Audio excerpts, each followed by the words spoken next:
Assalamualaikum salih-salihah, kembali lagi dengan Branis di sini. Bagaimana kabar kalian hari ini? Bu Guru harap kalian tetap sehat dan semangat walaupun masih belajar di rumah ya. Nah, sebelum kita masuk ke materinya, kita berdoa dulu ya. Jadi, sikap berdoa. Tangan di depan dada, kepala ditundukkan. Berdoa mulai. Bismillahirrahmanirrahim. Rabbi zidni ilma warzuqni fahma. Amin. Sudah selesai berdoa, Bu Guru minta kalian siapkan buku tematik 3E kalian beserta alat tulis dan juga buku tulisnya ya, salih-salihah. Nah, hari ini kita akan belajar tentang perubahan cuaca. Tematik 3E, tema 5, subtema 2. Tapi sebelum masuk ke perubahan cuacanya, Bu Guru ingin menjelaskan kembali macam-macam cuaca. Jadi macam-macam cuaca itu ada 4. Yang pertama cuaca cerah, yang kedua cerah berawan, yang ketiga cuaca mendung, dan yang keempat adalah cuaca hujan. Nah, itu dia macam-macam cuaca salih-salihah. Yang selanjutnya adalah manfaat cuaca. Yang pertama cuaca cerah atau panas. Di cuaca ini, manusia bisa dengan leluasa beraktivitas di luar. Sebagian orang juga bisa memanfaatkan cuaca cerah untuk mencari nafkah dengan berjualan minuman dan buah segar. Yang selanjutnya adalah cuaca hujan. Sebagian orang bisa memanfaatkannya untuk berjualan makanan dan minuman yang dapat menghangatkan badan. Bagi para petani, cuaca hujan sangat penting untuk mulai menanam padi. Jadi, Allah Subhanahu wa Ta'ala yang Maha Besar telah mengatur dengan sedemikian rupa cuaca yang ada di bumi agar bumi bisa nyaman kita tinggali. Jadi, kita harus bersyukur kepada Allah Subhanahu wa Ta'ala ya, salih-salihah. Selanjutnya adalah masuk ke perubahan cuaca. Apa sih perubahan cuaca itu? Cuaca dapat dengan cepat berganti. Contohnya pada saat pagi hari cuaca tampak cerah, sedangkan di sore hari turun hujan sangat deras. Jadi cuaca dapat berubah kapan saja. Cuaca yang berganti-ganti ini dikenal dengan perubahan cuaca. Salih-salihah. Jadi sudah mengerti ya apa itu perubahan cuaca? Selanjutnya, waspada perubahan cuaca terhadap kesehatan. Jadi perubahan cuaca di sekitar kita juga dapat mempengaruhi kesehatan kita salih-salihah.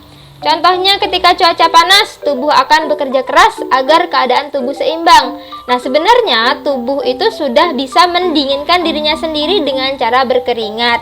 Tapi ada tindakan yang perlu kita lakukan untuk membantu tubuh agar keadaannya seimbang. Contohnya adalah memakai pakaian longgar, minum banyak air putih agar tidak dehidrasi atau kekurangan cairan, dan yang terakhir adalah hindari panas matahari langsung.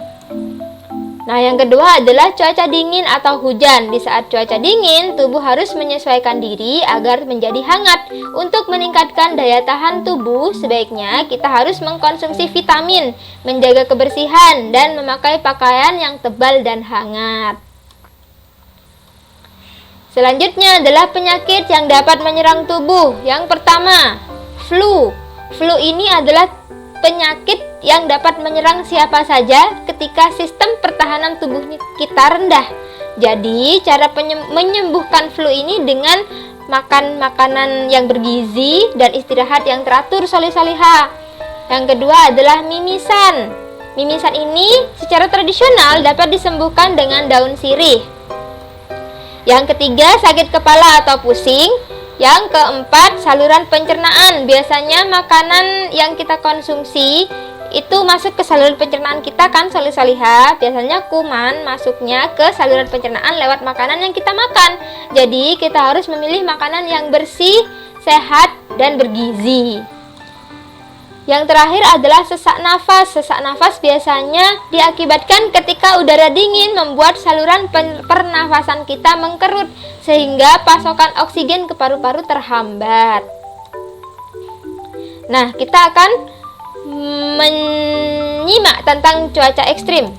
Yang pertama, cuaca ekstrim adalah cuaca di luar batas normal sehingga dapat menimbulkan bencana. Misalnya, hujan yang terus-menerus dapat menyebabkan banjir dan dapat juga menyebabkan tanah longsor.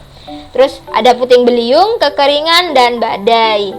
Yang kedua, Cuaca ekstrim belakangan ini banyak disumbang oleh kegiatan manusia seperti kendaraan bermotor, limbah industri, dan bertambahnya jumlah penduduk. Yang ketiga, Badan Meteorologi, Klimatologi, dan Geofisika atau BMKG menganjurkan pemerintah agar melakukan langkah adaptasi dan langkah pencegahan. Langkah adaptasi dilakukan agar masyarakat menyesuaikan diri dengan perubahan yang terjadi, sedangkan langkah pencegahan dilakukan untuk mengurangi laju perubahan yang terjadi, contohnya melakukan reboisasi atau penanaman pohon kembali. Atau pemerintah dapat mengawasi pembuangan limbah dan polusi industri agar tidak berlebihan sehingga menambah cuaca ekstrim yang sedang terjadi di sekitar kita. Di sini ada 7 tips untuk menghadapi cuaca ekstrim. Yang pertama, makan makanan yang bergizi. Bisa makan makanan 4 sehat dan 5 sempurna ya, salih-salihah. Jangan sampai tubuh kita kekurangan asupan nutrisi. Yang kedua, banyak minum air putih agar tubuh kita tidak kehilangan banyak cairan atau yang disebut dengan dehidrasi. Yang ketiga, olahraga teratur, dianjurkan 30 menit olahraga agar tubuh kita tetap bugar. Yang keempat, istirahat yang cukup, jangan sampai tidur larut malam ya, salih-salihah. Yang kelima, konsumsi vitamin yang baik untuk tubuh. Yang keenam, membawa barang yang diperlukan. Contohnya itu ketika hujan kita harus membawa payung atau jas hujan. Dan kita juga harus memakai masker di musim pandemi seperti sekarang, salih-salihah. Yang terakhir adalah menjaga kebersihan, baik itu menjaga kebersihan diri dan kebersihan lingkungan kita. Sangat penting untuk kita menjaga kebersihan agar kita bisa menghalau penyakit yang bisa membahayakan kesehatan kita. Nah, berkaitan dengan perubahan cuaca tadi, Bu Guru mengambil satu ayat dalam Quran surat An-Nahl ayat 10 yang artinya, dialah yang telah menciptakan air hujan dari langit untuk kamu, sebagiannya menjadi minuman dan sebagiannya dapat menyuburkan tumbuh-tumbuhan yang pada tempat tumbuhnya kamu menggembalakan ternakmu. Jadi Allah Subhanahu wa taala yang maha besar sudah sangat dengan sempurna mengatur cuaca yang ada di bumi. Allah Subhanahu wa taala juga menurunkan air hujan yang bisa kita minum dan sebagiannya untuk tumbuh-tumbuhan yang bisa dibuat untuk menggembalakan ternak-ternak kita, salih-salihah. Jadi tugas kita adalah untuk bersyukur, salih-salihah, menyembah Allah Subhanahu wa taala. Oke, salih-salihah. Apakah bisa dimengerti penjelasan Bu Guru? Semoga penjelasan Bu Guru bisa dimengerti ya. Bu Guru akhiri sampai di sini. Terima kasih atas perhatiannya. Mohon maaf jika ada salah kata atau salah ketik. Terima kasih. Wassalamualaikum warahmatullahi wabarakatuh.